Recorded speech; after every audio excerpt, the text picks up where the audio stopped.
Cumprimentamos a todos com a paz do Senhor. Com muita alegria que nós vamos dar continuidade à terceira parte da nossa aula, a última defesa de Jó. Nós estamos estudando o capítulo 31 de Jó.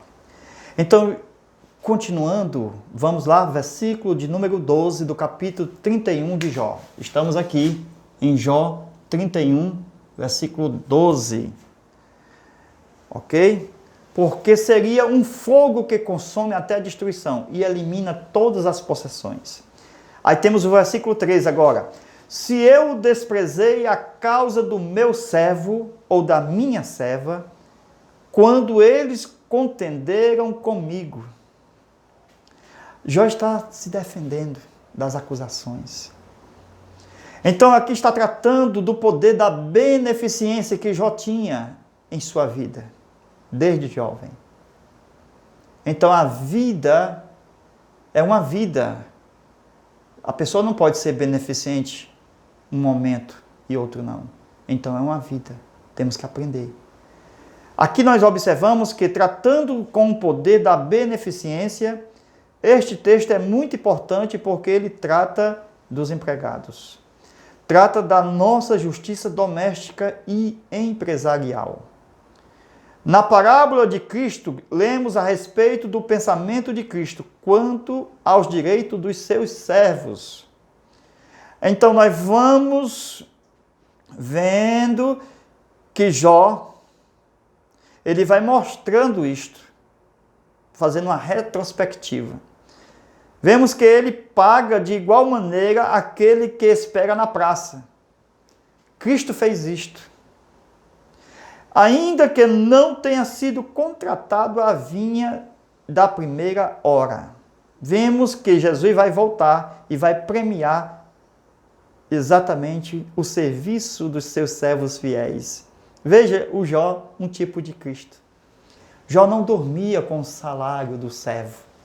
Jó pagava diárias todos os seus salários pontualmente.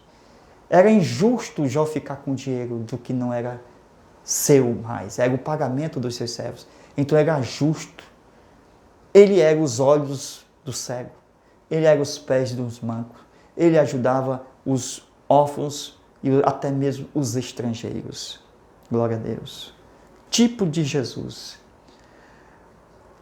Então, vemos que ele vai entregar os seus bens aos mordomos fiéis, falando de Cristo aqui, que a seu tempo deram a provisão aos seus conservos. Veja agora o versículo 14. Que farei quando Deus se levantar e quando ele me inquirir, que lhe responderei?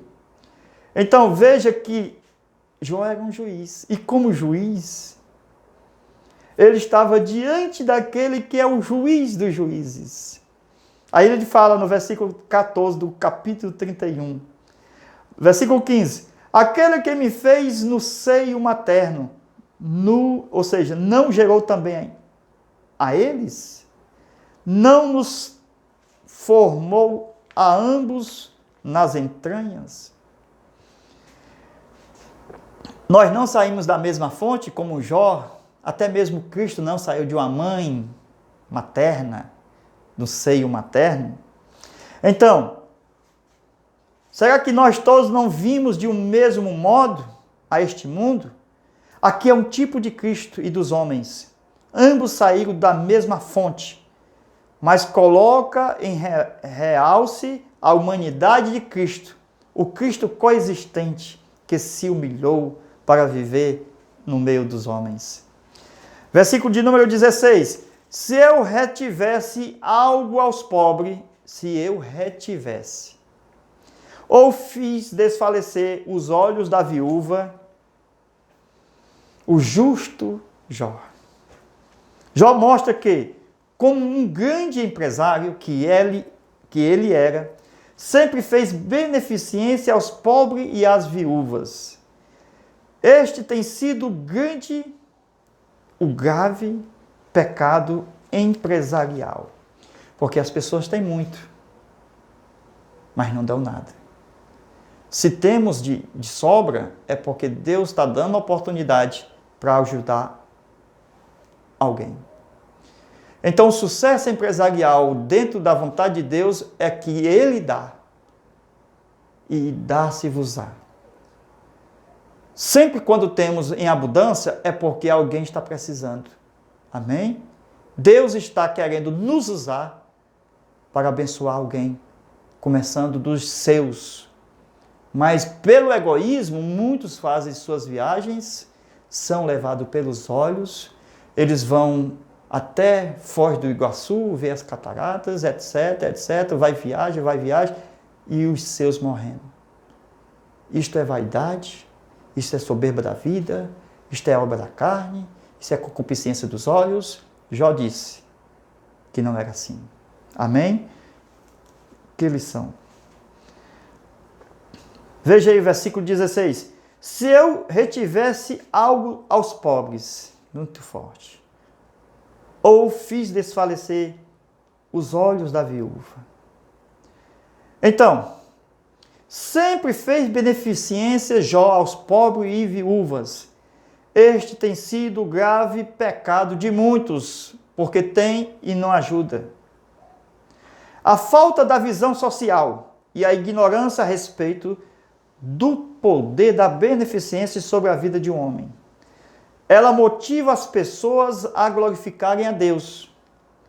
Veja que os direitos dos empregados e necessitados estão sendo tratados dentro do versículo 13. Veja lá, Jó 31 e 13. Agora vamos para o versículo 17. Se eu comi sozinho o meu bocado, sem compartilhá-lo com o órfão de pai. Aqui está mostrando a obrigação da beneficência. Quando diminuímos a medida da nossa mesa. Então Deus vai tratar conosco de acordo com o que nós estamos fazendo. Então Deus vai diminuir também a provisão empresarial.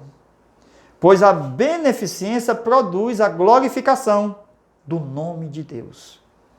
E esta é a grande motivação da beneficência. Todos os grandes homens de Deus têm um Lázaro na sua história. Pode ter certeza.